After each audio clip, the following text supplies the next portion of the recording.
जितने भी उपासक हैं, भक्त हैं, जो भी साधक वर्ग है, बहुत ध्यान से एक एक बात को आप सुनेंगे। उपासक जब भगवान के मार्ग में चलता है, अपने जीवन को आनंदमय बनाना चाहता है, सुखमय बनाना चाहता है, तो बार बार उसे गिरना भी पड़ता है। इस मन को वो जीत नहीं सकता, इन इंद्रियों को वो जीत नहीं सकता। इससे क्या होता है, साधक संशय करने लगता है, उसका उत्साह भंग हो जाता है। ये कभी नहीं होना चाहिए।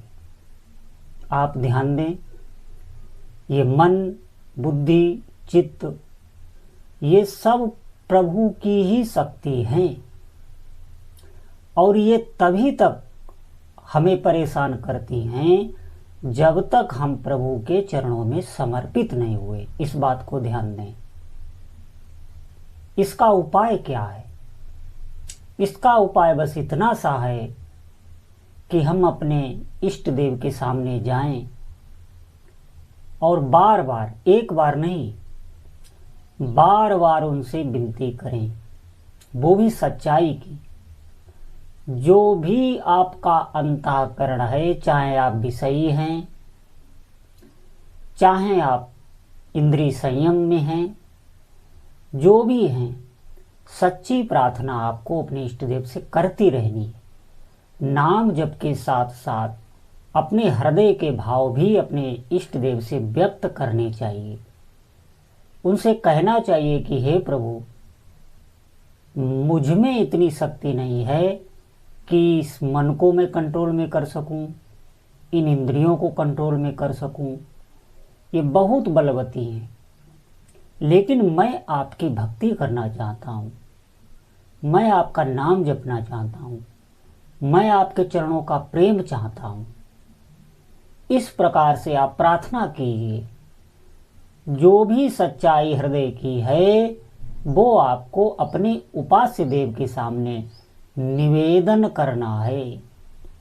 हम क्या करते हैं, हम भक्ति में चलते आगे, जब मन और इंद्रिय हमें गिराते हैं तो हम व्यथित हो जाते हैं।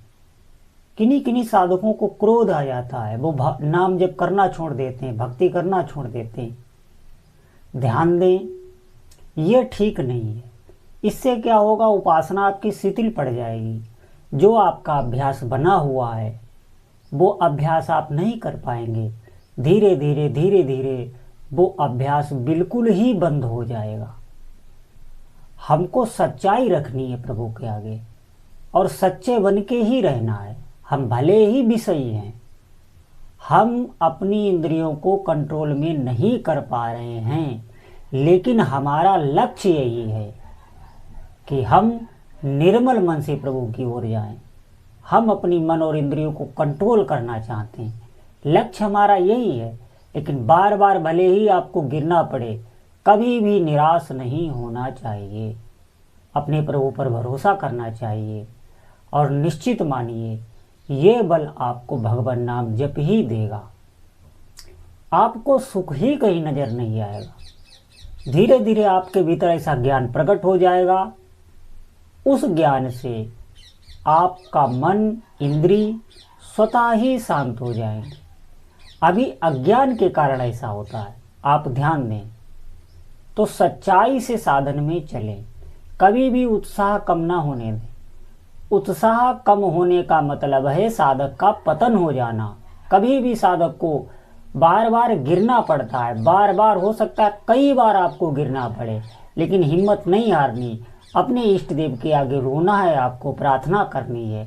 आप देखेंगे, ये कोई एक जन्म का अभ्यास नहीं है, ये करोड़ों जन्मों का। इसका कोई हिसाब नहीं है कि कब से जीव चला है और कब से विषय भोगों को वो भोग रहा है। इसका कोई भी हिसाब नहीं है।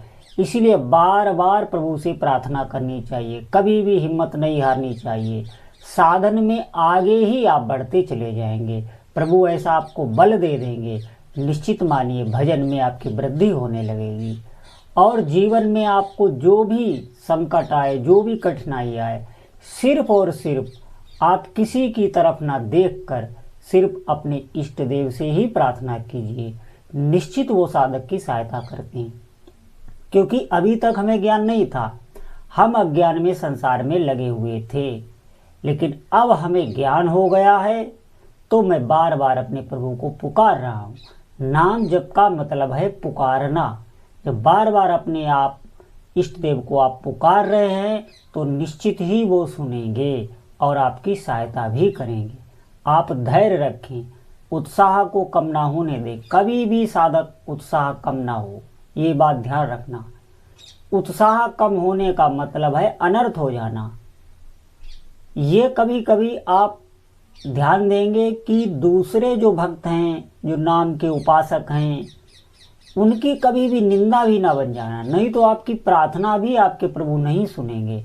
क्योंकि जितना प्रभु आपसे प्रेम करते हैं, आप उनका नाम जप कर रहे हैं, और वो उपासक भले ही उसमें अवगुण दिख रहे हैं, दोष दिख रहे हैं, लेकिन वो भगवान का नाम जप कर रहा है तो उससे भी प्रभु प्रेम कर रहे हैं। प्रभु ये नहीं देखते कि आप कितने बड़े पापी हैं, आप कितने पवित्र आत्मा हैं। माँ के लिए बच्चा चाहे जितना भी गंदा हो, चाहे जितना भी साफ सुथरा हो, उसके प्रेम में कभी कमी नहीं आती। क्योंकि प्रभु जानते हैं ये अज्ञान के कारण मेरी माया से ही मोहित होकर ये ऐसे कर्म कर रहा है, ये विषयों के अधीन है।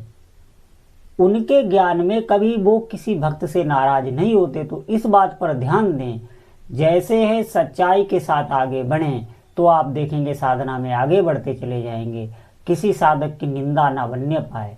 यह ध्यान रखना, वो जैसा भी करे वो जाने, आपको उससे कोई मतलब नहीं। आप अपनी साधना देखिए। ये मन और इंद्रिय अच्छे अच्छे को पतन कर देते हैं, इस बात को समझें। कितना भी बलवान क्यों न हो, ये मन ही गिरा के उसका पतन कर देता है। और जो भगवान का नाम जप कर रहे हैं उनकी प्रभु ही रक्षा करते हैं, वो आगे बढ़ते हैं। आप अनुभव करेंगे कि आपकी सहायता हो रही है। इसलिए साधक भले ही विषयी हो, लेकिन वो प्रभु की शरण में होकर उनका नाम जप करने लगा है तो निश्चित ही उसको सहायता मिलेगी। शरण में होने का अर्थ है नाम जप करना। आप नाम को पकड़ लो, आगे आपको कुछ भी नहीं सोचना। जो भी समय है उसमें निरंतर आप भगवान नाम जप करें। तो जितने भी साधक हैं अधिक से अधिक भगवान नाम जप करें। बोलो जय जय श्री सीताराम।